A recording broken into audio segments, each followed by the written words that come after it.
മഞ്ഞൾ വിരിഞ്ഞ പൂവിൻ്റെ പുതുപുത്തൻ വിശേഷങ്ങളിലേക്ക് എല്ലാവർക്കും സ്വാഗതം.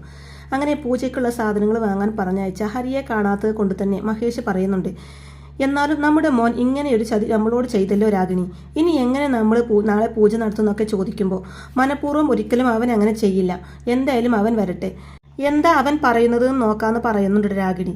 വരുമ്പോൾ അവൻ സാധനങ്ങൾ വാങ്ങിക്കൊണ്ട് വന്നാൽ മതിയായിരുന്നു എന്ന് മഹേഷ് പറയുമ്പോൾ മേടിച്ചു കാണുന്നത് തന്നെയാ എൻ്റെ മനസ്സ് പറയുന്നതും രാഗിണി പറഞ്ഞ് നാവെടുക്കുന്നതും ഹരി അങ്ങോട്ടേക്ക് എത്തുന്നുണ്ട് കേട്ടോ.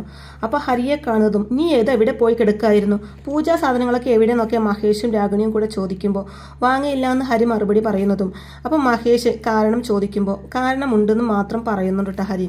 അതെന്താണ് ഞങ്ങളോടും കൂടെ പറഞ്ഞൂടെ എന്ന് രാഗിണി പറയുമ്പോൾ ഇപ്പോൾ പറയാൻ പറ്റില്ല, ദയവ് ചെയ്ത് എന്നെ വിശ്വസിക്കണമെന്ന് ഹരി പറയുമ്പോൾ നീ പ്രശ്നം എന്താണെന്ന് പറയുന്നു മഹേഷ് പറയുന്നതും അത് അങ്ങനെ പുറത്ത് പറയാൻ പറ്റുന്ന സാഹചര്യത്തിലല്ല ഇപ്പോൾ ഞാൻ പറയാം, എല്ലാം ഒന്ന് കഴിയട്ടെ എന്ന് പറയുന്നുണ്ട് കേട്ടോ ഹരി. തുടർന്ന് മഹേഷ് നാളെ കഴിഞ്ഞ് പാല് കാച്ചിലാണെന്ന് അറിയാലോ, നാളെ പൂജ നടത്തണ്ടേ, നീ ഒരുത്തൻ കാരണം അതെല്ലാം മുടങ്ങുമെന്ന് പറയുന്നുണ്ട് മഹേഷ്. രാവിലെ ഇറങ്ങുമ്പോൾ അച്ഛൻ നിന്റെ കയ്യിൽ ഒരു ലിസ്റ്റ് തന്നല്ലോ, അതെവിടെയെന്ന് രാഗിണി ചോദിക്കുമ്പോൾ അതൊക്കെ എൻ്റെ കയ്യിലുണ്ട്, മറന്നിട്ടൊന്നുമില്ല, വാങ്ങാൻ പറ്റുന്ന ഒരവസ്ഥയിലായിരുന്നില്ല ഞാൻ എന്ന് ഹരി പറയുന്നതും ശരി, നീ ആ ലിസ്റ്റിങ് തിരിച്ച് തന്നേക്ക്, ഞാൻ വാങ്ങിക്കോളാം സാധനങ്ങൾ, എന്നിട്ട് ഞാൻ നടത്തിക്കോളാം പൂജ എന്നൊക്കെ മഹേഷ് ദേഷ്യത്തോടെ പറയുന്നതും അത് വേണ്ടച്ച, തൽക്കാലം നമ്മളൊന്നും ചെയ്യുന്നില്ല, പാല് കാച്ചില് വേറൊരു ദിവസത്തേക്ക് മാറ്റാന്നൊക്കെ ഹരി പറയുന്നത് കേൾക്കുമ്പോൾ നീ ഇതെന്തൊക്കെയാ പറയുന്നത്, നിശ്ചയിച്ചത് മാറ്റിയേ, അതൊക്കെ ലക്ഷണക്കേടാ മോനെ എന്നൊക്കെ രാഗിണി പറയുമ്പോൾ ഒരു ലക്ഷണക്കേടും ഇല്ല, ആണെങ്കിൽ തന്നെ നമ്മളത് സഹിക്കണം, കാരണം ഞാനിപ്പോൾ അനുഭവിച്ചു കൊണ്ടിരിക്കുന്ന പ്രയാസം, അത് വേണ്ടച്ച, ഇപ്പോൾ ഒരു ആഘോഷം വേണ്ടാന്ന് തന്നെ പറയുന്നുണ്ട് ഹരി. മോനെ നിനക്ക് എന്താ പറ്റിയത്, ഞങ്ങളോടെങ്കിലും സത്യം പറയുന്ന മഹേഷ് പറയുമ്പോൾ പറയാം, ഇപ്പോഴല്ല പിന്നീട് എന്ന് പറയുന്നുണ്ട് കേട്ടോ. തുടർന്ന് അച്ഛൻ എനിക്ക് വേണ്ടി ഒരു ഉപകാരം ചെയ്യണം, പറ്റില്ലെന്ന് പറയരുത് എന്ന് ഹരി മഹേഷിനോടായിട്ട് അപേക്ഷിക്കുമ്പോൾ നീ പറഞ്ഞോ, നിന്റെ എന്താവശ്യവും ഞാൻ സാധിച്ചു തരുമെന്ന് പറയുന്നുണ്ട് മഹേഷ്. ഇവിടെ ചിത്തിരിയാണെങ്കിൽ നല്ല ഉറക്കമാണ് കേട്ടോ. അപ്പോൾ ഉറക്കത്തിലെ ഒരു സ്വപ്നം പോലെ റസിയ തൻ്റെ ദേഹത്ത് ആ മരുന്ന് കുത്തി വെക്കുന്നതും ചിത്തിര അവിടെ മയങ്ങി വീഴുന്നതൊക്കെ ഓർമ്മയിൽ തെളിഞ്ഞ് ഞെട്ടി ഉണരുകയാണ് ചിത്തിര. അപ്പോഴേക്കും ഹരിയും ചിത്തിരിയും ഓടി വന്ന് എന്ത് പറ്റിയും ചോദിക്കുമ്പോൾ എനിക്ക് ആ സ്ത്രീ നോക്കെ ചിത്തിര പറയുന്നതും ഏത് സ്ത്രീ എന്ന് നിരഞ്ജൻ ചോദിക്കുമ്പോൾ അതറിയില്ല, ഓർമ്മയില്ല എന്ന് പറയുന്നുണ്ട് ചിത്തിര. അപ്പോൾ ഹരി വല്ല സ്വപ്നവും കണ്ടതായിരിക്കുന്നു പറയുമ്പോൾ കിടക്കാൻ പറയുന്നുണ്ട് നിരഞ്ജന ചിത്തിരിയോട്. എന്നെ അവർ കൊല്ലുന്ന ചിത്തിര വീണ്ടും പറയുമ്പോൾ നിന്നെ ആരും ഒന്നും ചെയ്യില്ല, ഞങ്ങളൊക്കെ അടുത്തില്ലേ, നീ ധൈര്യമായിട്ടിരിക്കുമെന്നൊക്കെ പറഞ്ഞ് നിരഞ്ജന സമാധാനിപ്പിക്കുമ്പോൾ കൂടെ തന്നെ ഉണ്ടാവണമെന്ന് ചിത്തിര വീണ്ടും പറയുമ്പോൾ ഉണ്ടാവും, ഞങ്ങൾ ഇവിടെ തന്നെ ഉണ്ടാകുമെന്ന് പറയുന്നുണ്ട് ഹരി. അങ്ങനെ ഹരിയും നിരഞ്ജനയും കൂടി ചിത്തിരിയുടെ കൂടെ തന്നെ നിന്ന് കൊച്ചു കുട്ടികളെ നോക്കുന്നത് പോലെ തന്നെ പരിചരിക്കുകയാണ് ചിത്തിരിയെ. ശേഷം നിരഞ്ജന മല്ലികാമയുടെ വിവരം അറിയാൻ വേണ്ടി ഫോൺ എടുത്ത് വേണ്ടി ശ്രീജയെ വിളിക്കാൻ കേട്ടോ. അപ്പോൾ ശ്രീജ ഫോൺ എടുക്കുന്നതും മോളെ കോയമ്പത്തൂരിൽ നിന്ന് എപ്പോൾ തിരിച്ചെത്തും ചോദിക്കുമ്പോൾ ഉടനെ എത്തുമെന്ന് പറയുന്നുണ്ട് കേട്ടോ. അച്ഛമ്മ എങ്ങനെ പോകുന്നു, സന്തോഷമാണോ എന്ന് ചോദിക്കുമ്പോൾ നിങ്ങൾ ഇവിടെ ഇല്ലാത്തതിൻ്റെ ഒരു അസ്വസ്ഥതയുണ്ട്, പറയാതെ പോയത് ശരിയായില്ലെന്ന പരാതിയുണ്ട്, ചിത്തിരിയുടെ വോയിസ് ക്ലിപ്പ് വന്നപ്പോൾ അതങ്ങ് മാറി, നിങ്ങൾ രണ്ടുപേരും അച്ഛമ്മയെ വിളിച്ചില്ല എന്നൊക്കെ ശ്രീജ അങ്ങനെ പറയുമ്പോൾ ചിത്തിര വിളിക്കാത്തത് അച്ഛമ്മ വഴക്ക് പറയുമെന്ന് വിചാരിച്ച ഞങ്ങൾ ഉടനെ എത്തുമെന്ന് പറഞ്ഞിട്ട് നിരഞ്ജന കോള് കട്ട് ചെയ്യാൻ കേട്ടോ. അങ്ങനെ കോള് കട്ട് ചെയ്യുന്നതും ഭാഗ്യം, അച്ഛമ്മക്ക് വേറെ സംശയങ്ങളൊന്നും ഇല്ല എന്ന് പറയുന്നുണ്ട് നിരഞ്ജന ഹരിയോടായിട്ട്. അതിനുശേഷം നിരഞ്ജനയും സൈമണും ഓടി വന്നിട്ട് അച്ഛമ്മ എത്തി എന്ന വിവരം പറയുമ്പോൾ ഇനിയിപ്പോൾ എന്ത് ചെയ്യുമെന്ന് ഹരി ചോദിക്കുമ്പോൾ ഇനിയിപ്പോൾ ഒന്നും ചെയ്യാനില്ല, നിങ്ങൾ ഈ മുറിയിൽ തന്നെ താമസിക്കുക, അച്ഛമ്മയെ ഞാൻ ഹാൻഡിൽ ചെയ്തോളാം എന്ന് പറയുന്നുണ്ട് കേട്ടോ സൈമൺ. 3-4 ദിവസത്തേക്ക് അച്ഛമ്മ ഇവിടെ ഉണ്ടാവില്ലെന്നല്ലേ നീ പറഞ്ഞത്, ആ വാക്ക് വിശ്വസിച്ചാ ഞങ്ങൾ ഇങ്ങോട്ട് വന്നതെന്ന് നിരഞ്ജന പറയുമ്പോൾ എനിക്കറിയോ ട്രിപ്പ് ക്യാൻസൽ ചെയ്ത് അച്ഛമ്മ നേരത്തെ വരുമെന്നും പറയുന്നുണ്ട് കേട്ടോ സൈമൺ. തുടർന്ന് അല്ല സൈമ, അച്ഛമ്മയ്ക്ക് ഈ റൂമിലേക്ക് വരണമെന്ന് തോന്നിയാൽ എന്ത് ചെയ്യുന്നു നിരഞ്ജൻ ചോദിക്കുമ്പോൾ തോന്നിയാൽ നമ്മൾ പെടും, തോന്നാതിരിക്കണം, തോന്നിപ്പിക്കാതിരിക്കണം, അവിടെയാണ് നമ്മൾ മിടുക്ക് കാണിക്കേണ്ടതെന്ന് സൈമൺ പറയുമ്പോൾ ഞങ്ങൾ എന്തായാലും ഈ മുറിയിൽ നിന്ന് പുറത്തിറങ്ങാൻ പോകുന്നില്ല എന്ന് ഹരി പറയുന്നതും ഇറങ്ങിയാൽ തീർന്നല്ലോ, ഇറങ്ങരുത്, ബാക്കി എനിക്ക് വിട്ടേക്കെന്ന് പറയുന്നുണ്ട് കേട്ടോ സൈമൺ. അപ്പോൾ നിരഞ്ജന പറയുന്നുണ്ട് ഈ വിവരം അച്ഛമ്മ അറിഞ്ഞാൽ ലോകം മൊത്തം അറിയും, ചിത്തുവിൻ്റെ അച്ഛമ്മയും അറിയും, അതോടെ നമ്മുടെ പ്ലാൻ മുഴുവനും പൊളിയെന്ന് പറയുമ്പോൾ ഹരി പറയുന്നുണ്ട് അങ്ങനെ പൊളിയാണെങ്കിൽ പൊളിയട്ടെ, നമ്മൾ ആത്മാർത്ഥമായിട്ടല്ലേ ശ്രമിച്ചു കൊണ്ടിരിക്കുന്നത്, അത് നടന്നില്ലെങ്കിൽ നമുക്ക് എന്ത് ചെയ്യാൻ പറ്റുമെന്ന് ചോദിക്കുന്നുണ്ട് ഹരി. അപ്പോൾ ഇവരുടെ സംസാരമൊക്കെ കേട്ട് ചിത്തിരി അങ്ങോട്ടേക്ക് വന്നിട്ട് എന്താ പ്രശ്നം ചോദിക്കുമ്പോൾ ഒരു വലിയ പാര കയറി വന്നിരിക്കുന്നു നിരഞ്ജന പറയുമ്പോൾ അപ്പോൾ പാരയോ ചിത്തിരി തിരിച്ചു ചോദിക്കുന്നതും അതെ പാര, ശത്രു, അവരെ സൈമൺ എങ്ങനെ കൈകാര്യം ചെയ്യും എന്നതിനെ ആശ്രയിച്ചിരിക്കും നമ്മുടെ ഇവിടുത്തെ താമസം എന്ന് പറയുന്നുണ്ട് കേട്ടോ ഹരി. തുടർന്ന് ഒരു പ്രശ്നവും വരാതിരിക്കാൻ പ്രാർത്ഥിക്കാനും പറയുന്നുണ്ട് കേട്ടോ ഹരി ചിത്തിരിയോടായിട്ട്. അതിനുശേഷം പ്രതിഭ അകത്തേക്ക് കയറി വരുന്നതും സൈമൺ അങ്ങോട്ടേക്ക് ഓടി കിതച്ചുകൊണ്ട് ചെല്ലുമ്പോൾ ഈ വാതിലും തുറന്നിട്ട് നീ എവിടെ പോയി കിടക്കായിരുന്നു എന്ന് ചോദിക്കുമ്പോൾ വാഷ്റൂമിലായിരുന്നു എന്ന് പറയുന്നുണ്ട് സൈമൺ. തുടർന്ന് അച്ഛമ്മ എന്താ ഇത്ര നേരത്തെ പോകുന്നത്, 3-4 ദിവസം കൂടെ കഴിഞ്ഞിട്ടേ വരുള്ളൂ എന്നല്ലേ പറഞ്ഞത് എന്നൊക്കെ സൈമൺ ചോദിക്കുമ്പോൾ അതെന്താ ഞാൻ നേരത്തെ വന്നത് നിനക്ക് ഇഷ്ടമായില്ലേ എന്ന് പ്രതിഭ തിരിച്ചു ചോദിക്കുമ്പോൾ അതുകൊണ്ടല്ല, എന്തുകൊണ്ടാണ് പ്ലാനിങ് തെറ്റി എന്നറിയാൻ വേണ്ടി ചോദിച്ചതാണെന്ന് പറയുന്നുണ്ട് സൈമൺ. ഓ, പോയ കാര്യമൊന്നും നടന്നില്ല, പിന്നെന്തിനാ അവിടെ നിൽക്കുന്നത്, ഞാൻ ഇങ്ങ് പോന്നു എന്ന് പ്രതിഭ പറയുന്നതും അച്ഛമ്മ ഭക്ഷണമൊക്കെ കഴിച്ചിട്ടായിരിക്കും അല്ലേ വന്നത്, ഇവിടെ ഫുഡൊന്നും ഇരിപ്പില്ല എന്ന് സൈമൺ പറയുന്നതും ഭക്ഷണം വേണമെന്ന് ഞാൻ പറഞ്ഞോ, ഇനി വേണമെന്നുണ്ടെങ്കിൽ തന്നെ ഞാൻ ഉണ്ടാക്കി കഴിക്കുമല്ലോ എന്ന് പറയുമ്പോൾ കഴിക്കും, എന്നാലും ചോദിക്കേണ്ടത് എൻ്റെ മര്യാദയാണല്ലോ, വളർത്തു മകനാണെങ്കിലും ഞാനൊരു മകനാണല്ലോ എന്ന് പറയുന്നുണ്ട് സൈമൺ. അപ്പോൾ സൈമന്റെ ഈ പെരുമാറ്റവും രീതിയൊക്കെ കണ്ടിട്ട് നിനക്ക് നല്ല മാറ്റമുണ്ടല്ലോ, എന്താ ഈ മാറ്റത്തിന് കാരണം, തരികിട ഒന്നും ഒപ്പിക്കുന്നില്ലല്ലോ എന്നൊക്കെ ചോദിക്കുമ്പോൾ എന്ത് തരികിട, എന്നെ കുറിച്ച് അങ്ങനെയാണ് വിചാരിച്ചിരിക്കുന്നത്, ഒന്നുമില്ലെങ്കിലും അച്ഛമ്മ വളർത്തിയ കുട്ടിയല്ലേ ഞാൻ എന്ന് പറയുന്നുണ്ട് സൈമൺ.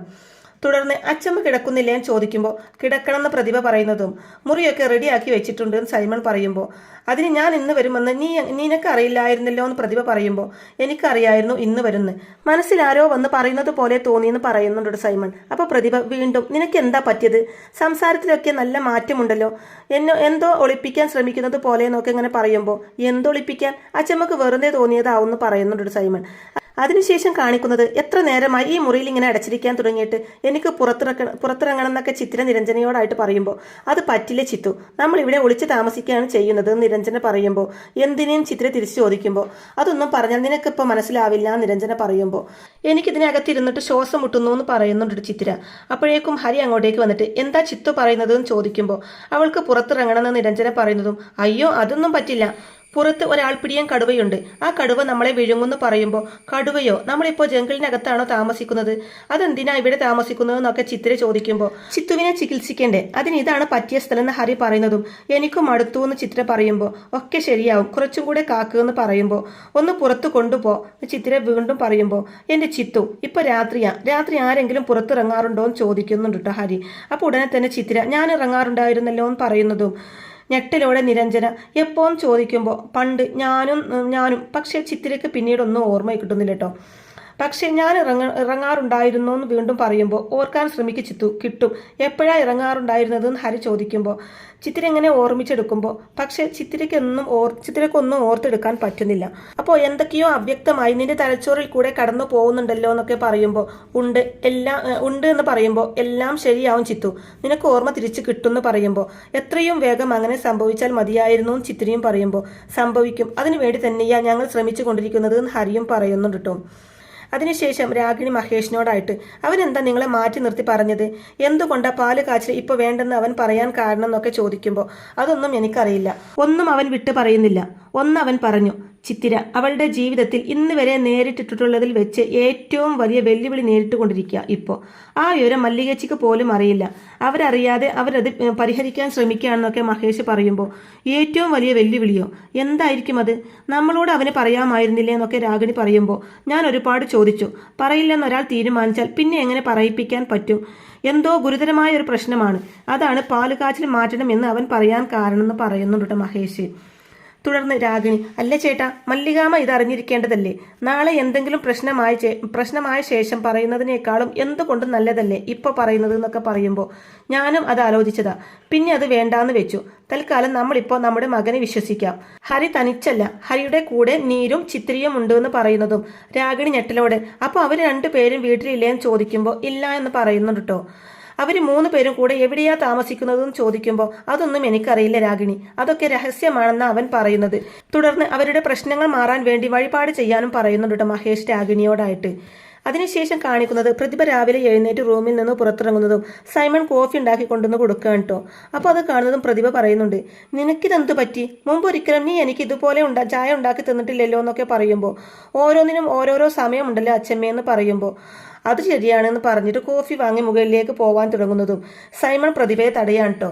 രാവിലെ മുകളിലേക്കാണോ അച്ഛമ്മ പോകുന്നതെന്ന് ചോദിക്കുമ്പോൾ അതെന്താ മുകളിലേക്ക് പോയാലെന്ന് പ്രതിഭ തിരിച്ച് ചോദിക്കുന്നതും വാസ്തുവിനെ കുറിച്ച് അച്ഛമ്മക്കൊന്നും അറിയില്ലേന്ന് ചോദിക്കുമ്പോൾ ഏത് വാസ്തു എന്ന് പ്രതിഭ ചോദിക്കുമ്പോൾ വാസു അല്ല വാസ്തു എന്ന് പറയുന്നുണ്ട് കേട്ടോ. തുടർന്ന് സൈമൺ പറയുന്നുണ്ട് ഈ ലോകം വാസ്തുവാൽ ചുറ്റപ്പെട്ടിരിക്കുന്നു, electric magnetic force, gravitational force ഇവരുടെയൊക്കെ ഹാർമണിയാണ് വാസ്തു, പ്രഭാതം മുതൽ രാത്രി വരെ, രാത്രി മുതൽ പ്രഭാതം വരെ നമ്മുടെ ഓരോ ചലനങ്ങളെയും വാസ്തു സ്വാധീനിക്കുന്നുണ്ട് അച്ഛമ്മേ, എന്തുകൊണ്ട് നമ്മൾ വടക്കോട്ട് തലച്ചരിച്ച് കിടക്കുന്നില്ല, അപ്പോൾ എന്തുകൊണ്ടാണ് കിടക്കാത്തതെന്ന് പ്രതിഭ ചോദിക്കുമ്പോൾ നോർത്ത് പോളും സൗത്ത് പോളും, നമ്മുടെ തല സൗത്താണ്, ഭൂമിയുടെ വടക്കു ഭാഗം നോർത്തും പരസ്പരം അട്രാക്ട് ചെയ്യില്ലേ, ബ്ലഡിൽ നിന്ന് ഇരുമ്പ് മുഴുവൻ തലച്ചോറിലെത്തും, അപ്പോൾ ബുദ്ധിക്കുറവുണ്ടാവും, പഴയ ആൾക്കാരൊന്നും മോശക്കാരല്ല അച്ഛമ്മേ, നെവർ ജീനിയസ് എന്നൊക്കെ കാര്യമായിട്ട് തന്നെ പറഞ്ഞു കൊടുക്കുന്നുണ്ട് കേട്ടോ പ്രതിഭക്ക് സൈമണ്. അപ്പോൾ അതൊക്കെ എനിക്ക് മനസ്സിലായി. ഞാനിപ്പോൾ മുകളിലേക്ക് പോയാൽ എന്താ കുഴപ്പമെന്ന് പ്രതിഭ വീണ്ടും ചോദിക്കുമ്പോൾ, രാവിലെ എണീറ്റാൽ ആദ്യം കിഴക്കോട്ട് വേണം നടക്കാമെന്ന് സൈമൺ പറയുന്നതും, എടാ ഞാൻ മുകളിൽ ചെന്ന് കിഴക്കോട്ട് നടന്നോളാന്ന് പ്രതിഭ പറയുന്നതും, അപ്പോൾ സൈമൺ പറയുന്നുണ്ട്, എന്നാൽ അങ്ങനെയല്ല വേണ്ടത്, നേരെ ഓപ്പോസിറ്റ് ദിശയിലേക്ക് വേണം നടക്കാൻ. വെറുതെ എന്തിനാ രാവിലെ എണീറ്റ് വന്ന സൂര്യനെ ബുദ്ധിമുട്ടിക്കുന്നത്? അതുകൊണ്ട് അച്ഛമ്മ മുകളിലേക്ക് പോവാതിരിക്കുന്നതാണ് നല്ലത്. ഇതാണ് വാസ്തു എന്നൊക്കെ പറഞ്ഞ് മുകളിലേക്ക് പോകുന്ന പ്രതിഭയെ തടയാണ് സൈമൺ. എന്നാൽ ഇതൊക്കെ കേട്ട് കഴിഞ്ഞതിന് ശേഷം സൈമൺ എന്തോ പറ്റിയിട്ടുണ്ടെന്ന് തോന്നുന്നുണ്ടെങ്കിലും ഇനി ഞാൻ കാരണം നിന്റെ വാസു പിണങ്ങണ്ടെന്ന് പറഞ്ഞിട്ട് മുകളിലേക്ക് പോകാതെ അവിടെ ഒന്നും പോവാണ് കേട്ടോ പ്രതിഭ. അതിനുശേഷം കാണിക്കുന്നത്, എനിക്ക് നല്ല വിശപ്പുണ്ട്, നമുക്ക് പുറത്തു പോയി എന്തെങ്കിലും കഴിച്ചാലോ എന്നൊക്കെ ചിത്തിര ചോദിക്കുമ്പോൾ, ഇവിടുന്നോ? അത് നടക്കില്ല ചിത്തു, നമുക്ക് ഈ റൂമിൽ നിന്ന് പുറത്തിറങ്ങാൻ പറ്റില്ല, അതിനുള്ള അവകാശം നമുക്കില്ല നിരഞ്ജന പറയുമ്പോൾ, അതെന്താണെന്ന് ചിത്ര ചോദിക്കുന്നതും, അതങ്ങനെയാണ്, നേരത്തെ പറഞ്ഞില്ലേ പാര ശത്രു അവർ താഴെയുണ്ട്, നമ്മളിവിടെയുള്ളത് ഒരു കാരണവശാലും അവരറിയരുതെന്ന് ഹരി പറയുമ്പോൾ, അപ്പോൾ ഞാൻ എന്ത് കഴിക്കും, എനിക്ക് നല്ലോണം വിശക്കുന്നുണ്ടല്ലോ എന്നൊക്കെ ചിത്ര പറയുമ്പോൾ, ഭക്ഷണം ഞാൻ മുറിയിൽ കൊണ്ടുവന്ന് തരാമെന്ന് പറയുന്നുണ്ട് കേട്ടോ ഹരി. അങ്ങനെ ഭക്ഷണം എടുക്കാൻ പോകുന്ന ഹരിയോട് നിരഞ്ജന, ഇത് റിസ്ക് ഉള്ള പരിപാടിയാണ്, വേണോ എന്നൊക്കെ ചോദിക്കുമ്പോൾ, ചിത്തുവിന് വിശന്നിരിക്കാൻ പറ്റുമെന്ന് തോന്നുന്നില്ല, ഭക്ഷണം മേടിച്ചു കൊടുക്കേണ്ടത് എൻ്റെ കടമയാണ്, അതുകൊണ്ട് ഞാൻ പോയി വരാം എന്ന് പറഞ്ഞുകൊണ്ട് ഹരി താഴേക്ക് പോവാണ് കേട്ടോ. അങ്ങനെ പ്രതിഭ ദോശ ചുട്ടുകൊണ്ടിരിക്കുകയാണെന്ന് മനസ്സിലാക്കുന്ന ഹരി സൈമനോട് ഒരു 3-4 ദോശ എടുത്തുകൊണ്ട് വരാനും ചിത്ര വിശന്നിരിക്കുകയാണെന്നൊക്കെ പറയുമ്പോൾ, കുറച്ച് കഴിഞ്ഞ് ഞാൻ ഭക്ഷണം റൂമിലെത്തിക്കാമെന്ന് പറയുന്നുണ്ട് സൈമൺ. അപ്പോൾ അത് കേട്ട് ഹരി മുകളിലേക്ക് തിരിച്ചു പോവുകയും ചെയ്യുന്നുണ്ട് കേട്ടോ. തുടർന്ന് പ്രതിഭ ദോശ എല്ലാം ചുട്ട് ടേബിളിൽ കൊണ്ടുവെക്കുന്നുണ്ട് കേട്ടോ. എന്നിട്ട് പ്രതിഭ അവിടെ നിന്ന് മാറുന്ന നേരം തക്കം നോക്കി ഹരി വീണ്ടും താഴേക്ക് ഇറങ്ങി വന്നിട്ട് ചിത്തുവിന് വേണ്ടി കുറച്ച് ദോശ എടുത്ത് അവിടെ ഒന്നും പോവാണ് മുകളിലേക്ക്. പ്രതിഭയാണെങ്കിൽ ഇതൊന്നും അറിയുന്നില്ല. അങ്ങനെ കഴിക്കാൻ ഒരുങ്ങുമ്പോൾ പാത്രം തുറന്നു നോക്കുമ്പോൾ ദോശയില്ല എന്നുള്ളത് പ്രതിഭ അപ്പോഴാണ് അറിയുന്നത്. ഇവിടെ ഇരുന്ന ദോശ എവിടെ പോയി എന്ന് ചോദിക്കുമ്പോൾ, എനിക്കറിഞ്ഞൂടാന്ന് സൈമൺ പറയുന്നുണ്ടെങ്കിലും എടുത്തു കഴിച്ചെങ്കിൽ കഴിച്ചു എന്ന് പറയണം, എന്തിനാ വെറുതെ നുണ പറയുന്നതെന്ന് പറഞ്ഞുകൊണ്ട് പ്രതിഭ സൈമണിന് നേരെ ചൂടാവാൻ കേട്ടോ. പക്ഷേ ഇതേ സമയം അതിനുള്ള സമയമായിട്ടില്ലല്ലോ എന്ന് ചിന്തിക്കുന്നുണ്ട് പ്രതിഭ. എന്നിട്ട് ആരാ ദോശ എടുത്തു കൊണ്ടുപോയതെന്ന് ചോദിക്കുമ്പോൾ, എൻ്റെ ബലമായ സംശയം ഈ വീട്ടിൽ പ്രേതബാധയുണ്ടെന്നാണെന്നൊക്കെ സൈമൺ പറയുന്നതും, ഇതൊന്നുമല്ല, ആരോ എടുത്തു കൊണ്ടുപോയതാണ്, ഇനി പിച്ചക്കാരെങ്ങാനും വന്ന് എടുത്തു കൊണ്ടുപോയതായിരിക്കുമോ എന്ന് പ്രതിഭ പറയുമ്പോൾ, അതിനും സാധ്യതയുണ്ടെന്ന് പറയുന്നുണ്ട് സൈമൺ. ഇനി വീണ്ടും ഉണ്ടാക്കണമല്ലോ എന്നൊക്കെ പറഞ്ഞുകൊണ്ട് പ്രതിഭ വീണ്ടും ദോശ ഉണ്ടാക്കാൻ തുടങ്ങുകയാണ് കേട്ടോ. ഇവിടെ ചിത്തിരിയാണെങ്കിൽ പ്രതിഭ ചുട്ട ദോശയെല്ലാം ആസ്വദിച്ച് കഴിച്ചുകൊണ്ട് നല്ല രുചി എന്നൊക്കെ അഭിപ്രായം പറയുമ്പോൾ, ഇത് നമ്മുടെ ശത്രു ഉണ്ടാക്കിയതാണ് പ്രതിഭാമ, എൻ്റെ അച്ഛമ്മ എന്നൊക്കെ നിരഞ്ജന പറയുമ്പോൾ, പ്രതിഭാമയോ ചിത്തിര ചോദിക്കുന്നതും, ഓർമ്മയില്ലേ എൻ്റെ അച്ഛമ്മയെ എന്നൊക്കെ നിരഞ്ജന ചോദിക്കുമ്പോൾ, ഓർമ്മയുണ്ടെന്ന് മറുപടി കൊടുക്കുന്നുണ്ട് കേട്ടോ ചിത്തിര. ആരാണെന്ന് ഹരി വീണ്ടും ചോദിക്കുമ്പോൾ, നിരഞ്ജനയുടെ അച്ഛമ്മ എന്ന് പറയുന്നുണ്ട് ചിത്തിര. ഉടനെ തന്നെ നിരഞ്ജന വേറെ ഒന്നും ഓർമ്മയില്ല എന്ന് ചോദിക്കുമ്പോൾ, ഇല്ല എന്ന് ചിത്തിര പറയുന്നത് കേട്ട് നിരഞ്ജന ഹരിയോട് പറയുന്നുണ്ട്, ഹരി ഒരു കാര്യം ശ്രദ്ധിച്ചോ, എൻ്റെ പേര് ഒരു തവണയെ പറഞ്ഞുള്ളൂ, എന്നിട്ടും അവൾക്കത് ഓർമ്മയുണ്ട്, അതായത് മറന്നുപോയത് പഴയ കാര്യങ്ങളാണെന്ന് പറയുമ്പോൾ അതേന്ന് ഹരിയും സമ്മതിക്കുമ്പോൾ അതിലൊരു പ്രതീക്ഷ ഇല്ലേന്ന് സന്തോഷത്തോടെ ഹരിയോട് ചോദിക്കുന്ന നിരഞ്ജനയെയും കാണിച്ചിട്ടാണ് ഇന്നത്തെ ഈ ഒരു എപ്പിസോഡ് അവസാനിക്കുന്നത്. അങ്ങനെ മഞ്ഞിൽ വിരിഞ്ഞ പൂവിൻ്റെ വളരെ ത്രില്ലിംഗ് ആയിട്ടുള്ള നല്ല അടിപൊളി എപ്പിസോഡുകളൊക്കെ ആയിരിക്കും കേട്ടോ ഇനി വരാനിരിക്കുന്നത്. അപ്പോൾ ഈ റിവ്യൂ ഇഷ്ടമായിട്ടുണ്ടെങ്കിൽ വീഡിയോ ലൈക്ക് ചെയ്യാനും ചാനൽ കൂടി ഒന്ന് സബ്സ്ക്രൈബ് ചെയ്ത് സപ്പോർട്ട് ചെയ്യാനും മറക്കല്ലേ ഫ്രണ്ട്സ്. താങ്ക്